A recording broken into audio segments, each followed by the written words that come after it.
So what's up guys? It's your boy Shane Sobrang. Maraming salamat sa patuloy na pagsuporta sa WEN.LIFESTYLE and I'm very thankful na meron kayo dyan na sumusuporta kahit ganito pa rin kay sis. Meron rin nag-order and paubos na nga yung stocks guys. So thank you and yun nga, we are here back WEN.LIFESTYLE Vlogs. Yes sir! So yun nga, namiss ko rin kasi gumawa ng videos lalo in quarantine, puro YouTube yung ginagawa natin. So tinitake ko tong advantage na to kasi nandiyan kayo nanonood and andito ako na pwedeng gumawa ng content para sa inyo. And karamihan siguro nito ngayon, quarantine day, gagawa tayong contents about kay Kanjo boy. So, samahan niyo ako. Let's go! Oops! Pero bago yan, so pasalamatan ang sponsor ng ating video ngayon. Ito, may nag-send sa akin ng package. Yes, sir! So, kung hindi nyo alam ang Stellar, isa rin siyang clothing line dito sa Baguio City and maraming salamat sa suporta, Boss Kyle.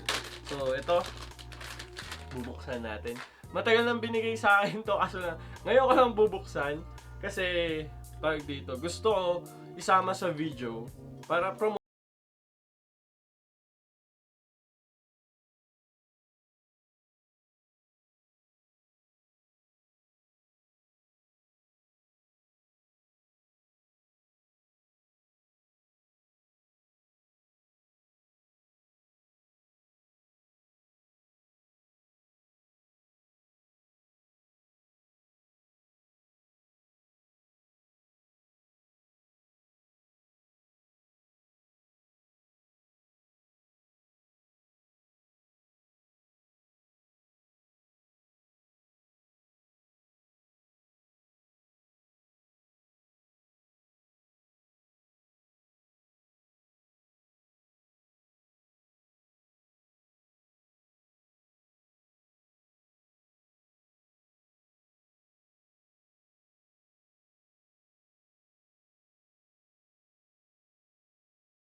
So, ito nga guys, para maalis ng mga sidings, kailangan mo nang alisin tong tawag dito, strut bar sa likod.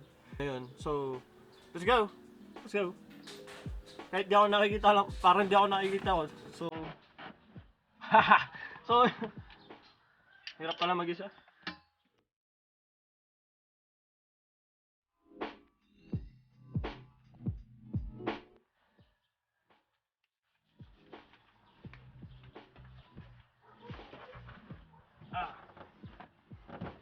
And guys, mas maganda kung aalisin nyo muna yung baterya nyo or kung parang sa akin may switch.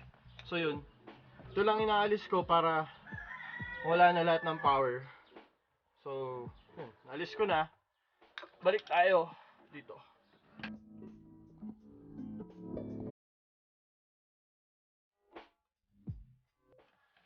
And guys, alisin ko ngayon to.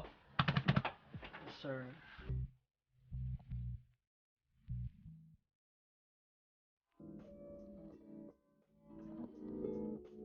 So, yun nga guys. May 6 screw. Nagkamali ako sa kanina. 6 screw na alisin. So, let's go!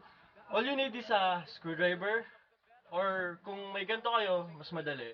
Pero, pag medyo malalim, kailangan mong abutin, kailangan mo to. So, let's go!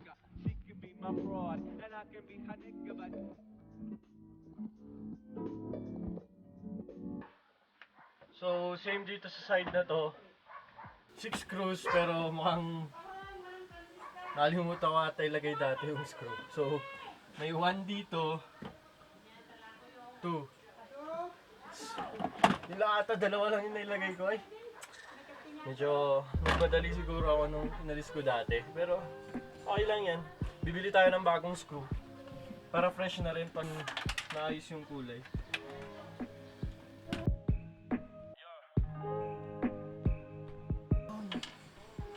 So, ganun lang guys, nakalimutan ko kasi. So, alisin natin to. Okay, explain ko muna. Wait lang, ganito. So, para maalis ito, yung pong sidings na yan. So, ito, kailangan mo nang hilain. So, yan pong, ito. Yan. So, gawin natin siya guys.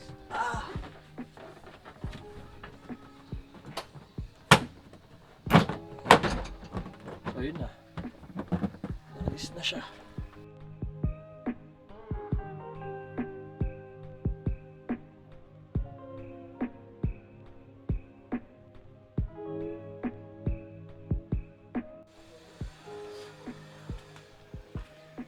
So, basically, naalis ko na lahat and gusto ko lang ninisan siya.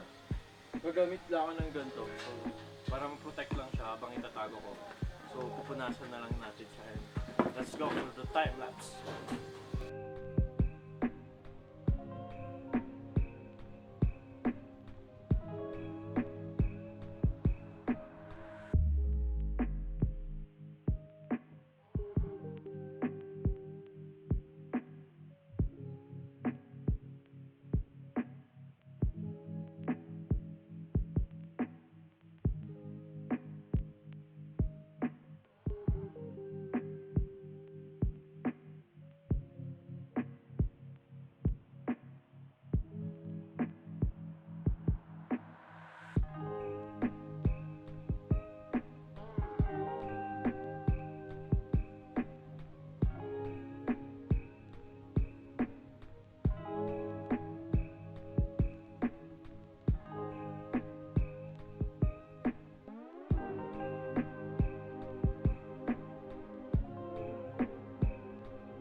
So ayun nga guys, so natapos ko nang alisin yung sidings, nilinisan ko na rin and ibabalik ko muna tong strut bar. I-drive ko pa naman ito papunta sa shop. So hindi ko dito gagawin yung pag-spray or pagbuga ng paint. So dito ko lang lilihain, dito ko lang i-disassemble tong si Kanjo boy. So okay, balik muna natin. Dapat i-check ng mabuti kung napairutan.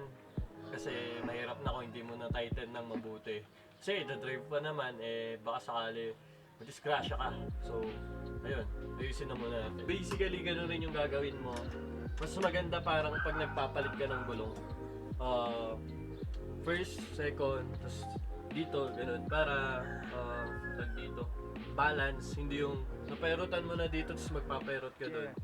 Minsan, malats yun. Kasi yun, there's something. Hindi ko na lang ma-explain.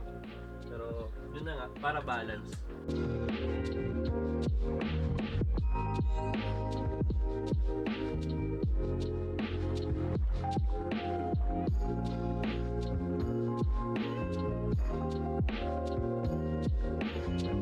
So ayun na.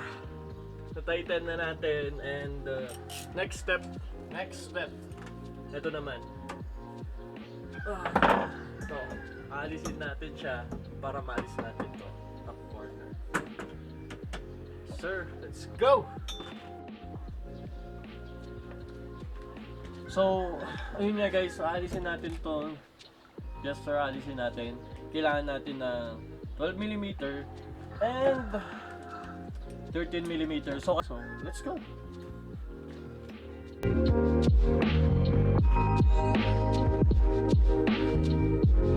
Kaya dapat iniingatan nyo itong mga guys, mahirap mawala kasi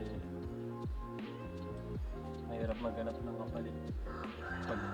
Meron silang kapalit pero wag nyo wawalain itong mga ginagamit nyo. Kumbaga kung inalis nyo, siya rin ibabalik nyo. So parang pag giniram mo, dapat ibalik mo. Ganun yun. So ito nalis na. Sa kabila naman. Let's go.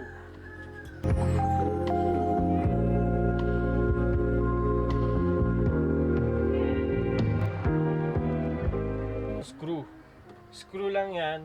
Pag nalis nyo yan, pwede nyo na itong mahila para maalis itong ito. So simulan na natin.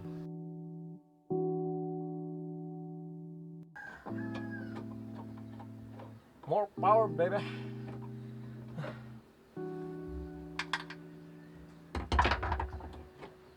So yun.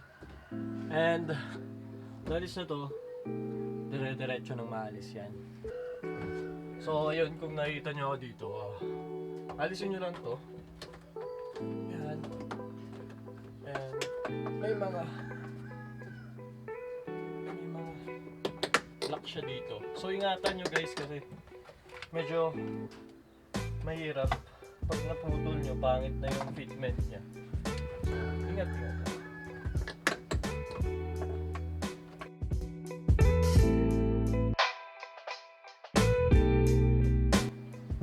Ito guys hindi ko pinutol yan. Putol na yan. Nung nakuha ko na. Tapos, sa dito. Yun. So, gagawin na lang natin ang paraan to para magdikit. Hindi ko po pinutol to. Putol po talaga siya. Kasi matanda na nga itong sasakyan natin. And, hindi naman natin brand new na nakuha kaya talagang ganyan. One piece out. One more to go. So basically ganun rin yung gagawin sa kabila guys.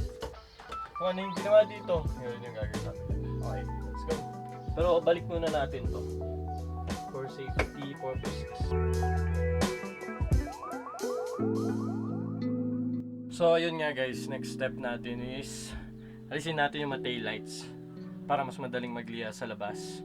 So, ang pinakaunang ginagawa ko pag naalis ko yung mga taillights or may naalis ako, lalagyan ko ng label para alam ko kung saan siya o kung para saan siya o para kanino. Hindi I mean label.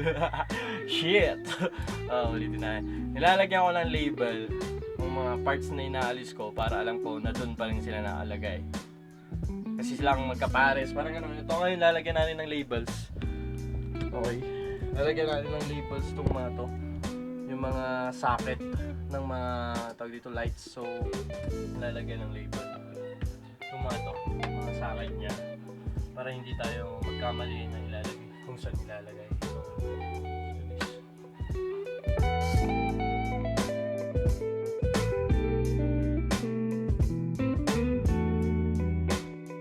So basically guys, ang ginagamit para maalis tong tail lights ng Honda Civic EF, hindi ko alam sa ibang units na like EG or EK. Sa akin kasi, it's either 10mm, yun na, tama na, 10mm or 9mm. So, let's go! Time lapse.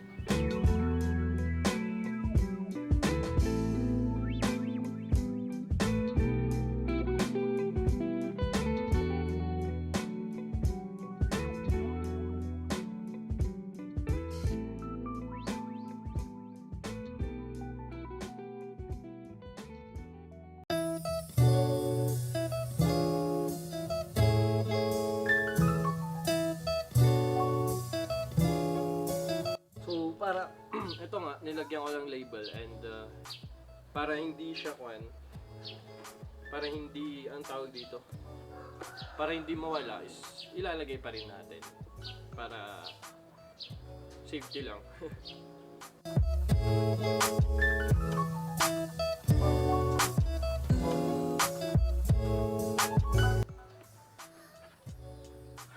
Yun, and we're done.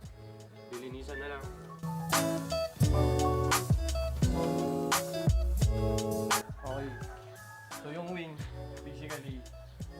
pa alam kung paano lisin. So pag-aaralan natin.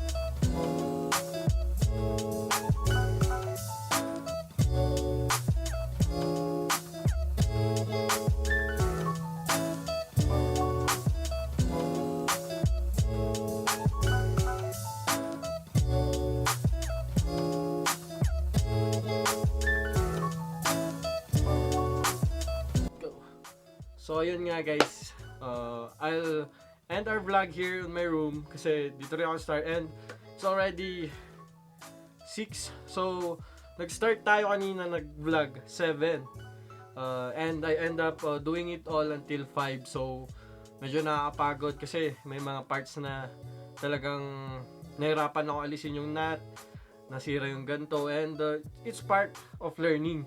So, maraming salamat at nandito kayo sa end ng video, and please do like, comment, subscribe to this channel.